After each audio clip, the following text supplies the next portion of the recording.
Hello friends, आज की इस वीडियो में हम क्लास हेतु क्लास 8th का ड्राइंग का चैप्टर नंबर 1 करेंगे, जिसमें पेंसिल और उसका प्रयोग है। इसमें लीफ के साथ दे रखी है 3, इसमें जैसे 2B 4B और 6B के साथ हमने ये लीफ बनाना है। तो हमारे पास ये पेंसिल का सेट आता है, इसके अंदर अलग अलग पेंसिल्स होती हैं। तो मैं आपको एक लीफ बनाना इसके अंदर सिखाऊंगा कि इसमें हमने शेडिंग कैसे करनी है। सबसे पहले हम 4B के साथ कैसे इनमें शेडिंग करनी है वो बताएंगे। उससे पहले हम ड्राइंग करेंगे। ड्राइंग हम सिंपल पेंसिल के साथ हम ड्राइंग कर रहे हैं। ये मैं इसके अंदर क्लिप पेंसिल ले रहा हूँ। और हमने जब भी ड्राइंग करनी है किसी भी ऑब्जेक्ट की या कोई भी चीज़, सबसे पहले उसकी बेसिक शेप्स हमने निकालना पड़ेगा। जैसे कि इसकी बेसिक शेप क्या है वो हमने निकालना है, मतलब ब्लॉक में उसको तैयार करना कि बाहर आउटलाइन कैसे करें। उसके बाद उसके अंदर हम ड्राइंग करेंगे। जैसे इसकी शेप हमने पहले बाहर वाली ड्राइंग ले ली है वहाँ पर, और उसकी बेसिक शेप इसमें हमने, जैसे इसके अंदर जैसे ये शेप है तो हमने वे शेप के अकॉर्डिंग इस चीज़ को हमने तैयार कर लिया। इसके अंदर हम जो ड्राइंग दे रखी है वो ड्राइंग करेंगे, कहाँ से हमने कट करना है इसको और कहाँ से क्या करना है। तो इस तरह से हम इसको ड्रॉ करेंगे। तो इस तरह से हमने ड्राइंग करनी है। सबसे पहले जब भी हम इसकी बेसिक ड्राइंग करते हैं तो पेंसिल को हमने ध्यान में रखना है कि पेंसिल को बिल्कुल लाइट चलाना है, क्योंकि अगर हम पेंसिल को लाइट चला रहे हैं तो आसानी से वो इरेज भी हो सकती है। अगर हम दबा के पेंसिल को चलाएंगे तो पेंसिल का जो निशान है वो हमारे पेज पर रह जाता है। तो इसलिए हमने पेंसिल को हल्का चलाना चाहिए। अब जैसे जिस शेप से हमने बेसिक शेप जो ब्लॉक बनाया था उसकी सहायता से हमने ये लीफ हमारा बनके तैयार हो गया है, और बाकी का जो पार्ट था वो हमने इरेज कर दिया है। अब एक एंगल में मैं इसमें पेंसिल शेडिंग कर रहा हूँ। पहले सारे में बिल्कुल एक जैसी मैं पेंसिल शेडिंग इसके अंदर करूँगा।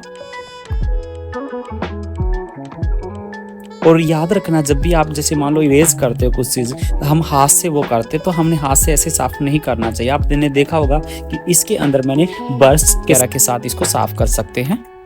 तो इस तरह से मैं इसमें जैसे मैंने हल्का हल्का कर रहा हूँ। अब इसके अंदर थोड़ी सी और इसको डार्क कर रहा हूँ। मतलब इसके अंदर जितना आप लाइट टू डार्क करोगे उतना हमारा सॉफ्टनेस, जैसे किसी चीज़ में सॉफ्ट होती है ना, तो सॉफ्टनेस हार्डनेस दिखाने के लिए हमने स्टेप बाय स्टेप काम करना चाहिए। जैसे हमारा जो लीफ है सॉफ्ट दिखाने के लिए हमने क्या करना पड़ेगा, हल्के हाथ से इसमें शेडिंग करनी पड़ेगी।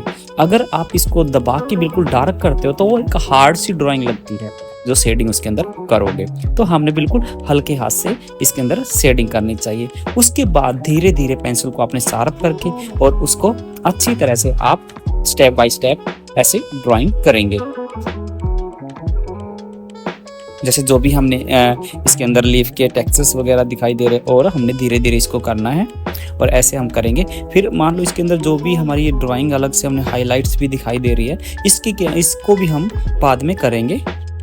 जैसे ये कहीं पर आपने एकदम डार्क नहीं चलानी है पेंसिल को, लाइट टू डार्क चलानी है। जैसे कहीं पर मैं डार्क चला रहा हूँ, कहीं पर हल्के चला रहा हूँ। ये चीज़ें लाइट डार्क एक आर्टिस्ट जब ड्राइंग करता है तो ये चीज़ें ज़रूर आप लोगों ने ध्यान रखनी है, क्योंकि जितना लाइट डार्क होगा उतनी हमारी जो चीज़ें हैं, जो ड्राइंग है वो अच्छी नज़र आएगी। आप इसके अंदर देख रहे हैं मैं कितना हल्के हाथ से कर रहा हूँ, कभी कैसे कर रहा हूँ। तो मतलब ऐसे स्टेप बाय स्टेप हमने काम इसके अंदर करना चाहिए। तो इस तरह से काम करने के बाद अब मैं इसमें इरेजर की सहायता से, मतलब ये थोड़ा सा जो हमारी ड्राइंग है इसके अंदर जैसे ये लीफ की ये टेक्सचर है, ये दिखाने के लिए, मतलब जो डिजाइन सा बना हो उसको दिखाने के लिए मैं इरेजर की सहायता से इसमें थोड़ा सा उसको इरेज कर रहा हूँ। तो इस तरह से आप लोगों ने अच्छी तरह से आप लीफ बना सकते हैं। दोस्तों, मैं उम्मीद करता हूँ आपको हमारी वीडियो अच्छी लगी होगी। Thanks for watching our video.